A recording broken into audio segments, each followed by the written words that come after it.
Bonjour, je suis Tobias d'OCZ Technologies. Je suis responsable du marketing pour l'Europe et je vais vous présenter quelques-uns de nos produits qui sont intéressants pour les overclockers. Nous allons commencer avec notre ATI 800 MHz en casse latency 444 à 2 volts 1. Comme sur n'importe quel produit OCZ, elles sont garanties à vie et vous avez une marge de manœuvre d'environ 5% pour augmenter le voltage sans perdre votre garantie.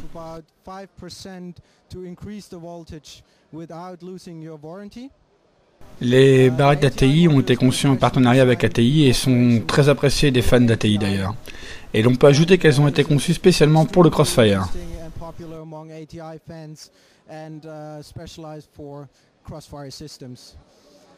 Une autre chose à savoir à propos d'OCZ est que nous travaillons aussi bien avec ATI qu'avec NVIDIA, ce qui nous amène à nos modules NVIDIA de 1066 MHz en casse latency 555 à 2 volts 1.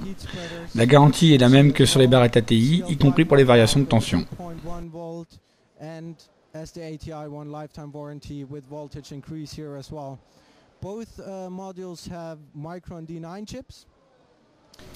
Ces deux modules sont équipés de Micron D9 et pour les barrettes NVIDIA, nous devons mentionner le fait que pour le moment, elles sont disponibles en Europe entre 220 et 250 €, ce qui est un prix très compétitif pour un module de 1066 MHz. Si nous décalons vers la gauche, nous allons voir quelques-uns de nos produits pour l'OC et les hautes performances. Voici le module 800 MHz Special Ops Urbanate Edition qui est destiné aux tuners, gamers, mais aussi aux overclockers. Le potentiel d'overclocking de ce module est de 20 à 30%, ce qui est à peu près équivalent au module ATI et NVIDIA. Elles ont un timing de 443 et sont disponibles partout en Europe.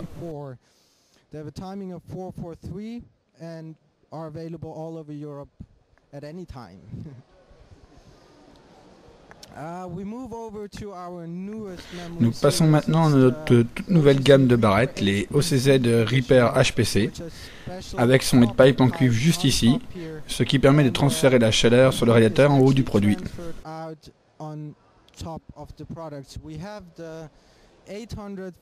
Il existe des barrettes de 800, 1066 et 1120 MHz.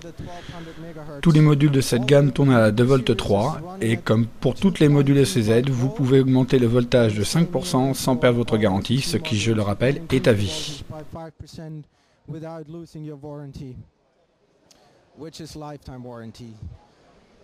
Si nous regardons au-dessus, nous voyons les modules de la gamme Flex, qui est le porte-étendard d'OCZ.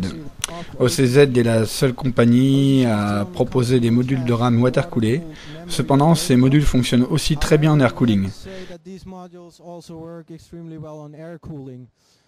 La barrette la plus rapide, disponible avant le CBIT, était notre PC2 9200 1150 MHz. Nous avons désormais des barrettes de 1200 et 1400 MHz qui sont les modules les plus rapides actuellement.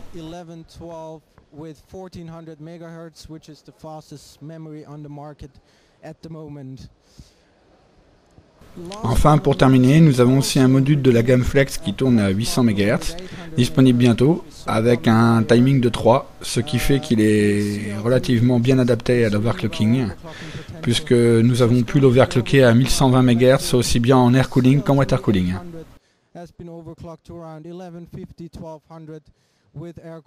Le module à 1150 MHz qui était le plus rapide avant le CBIT a pu être overclocké à 1290 MHz en air cooling et devrait être capable de dépasser les 1300 MHz en water cooling.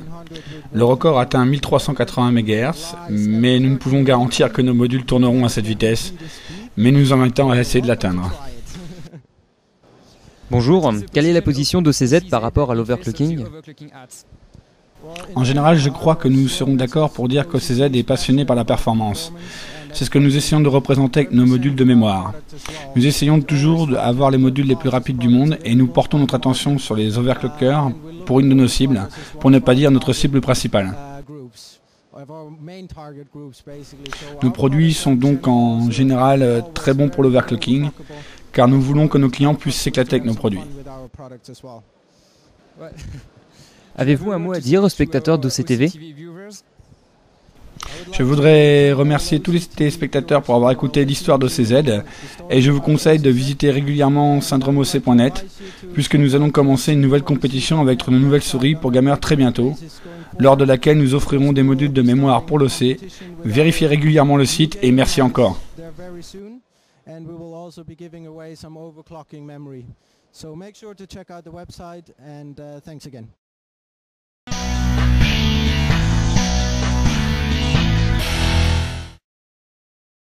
Bonjour et bienvenue au deuxième jour du CeBIT.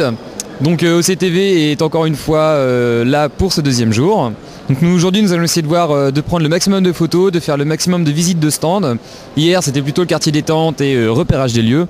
Aujourd'hui ça sera surtout mise en place, voilà, photos, vidéos des stands pour vous faire les résumés dans l'OCTV notamment. Voilà, à tout à l'heure.